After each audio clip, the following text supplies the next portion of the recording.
Response కనిపిస్తుంది ప్రజల్లో. ఊహించని విధంగా ఏదైతే గజ్వెల్ కాన్స్టిట్యున్సీ, అదేవిధంగా సిద్దిపేట్, దుబ్బాక్ డెఫినెట్గా మంచి మెజారిటీ ఇక్కడి నుంచే మాకు రానున్నదని చెప్పి కూడా ఈ సందర్భంగా తెలియజేస్తూ ఉన్నాం. ఎందుకంటే ప్రజలందరూ కూడా గమనిస్తూ ఉన్నారు, ఎప్పుడు అందుబాటులో లేని వారికి ఓటు వేయడము వృధా పోయిందని చెప్పి ప్రజలే అంటూ ఉన్నారు. అది ఎవరి గురించి మాట్లాడుతున్నో మీకు తెలుసు.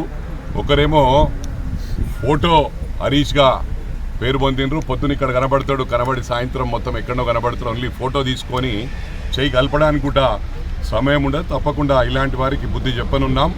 సమస్య లేదు వదిలిపెట్టేది, మేము వెంటాడుతాం.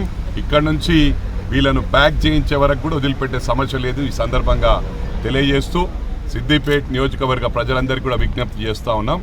రేపు రోడ్ షోకి వచ్చి అందరూ జయప్రదం చేయాలని చెప్పి కూడా మేమందరికి కూడా విజ్ఞప్తి చేస్తూ ఉన్నాం. ఓన్లీ ఇది కాన్స్టిట్యున్సీ మట్టుకే, ఇక్కడ సిద్దిపేట్ కాన్స్టిట్యున్సీ ప్రజల కోసమే గౌరవ ముఖ్యమంత్రి గారు రానున్నారు. వారొక మెసేజ్ ఇవ్వనున్నారని చెప్పి కూడా ఈ సందర్భంగా తెలియజేస్తూ ఉన్నారు. మీడియా సోదరులకు, అదేవిధంగా ఎలక్ట్రానిక్ మీడియా, ప్రింట్ మీడియా సోదరులకు ప్రతి ఒక్కరికి కూడా పేరు పేరున నా హృదయపూర్వక నమస్కారాలు తెలియజేస్తూ ఉన్నాను.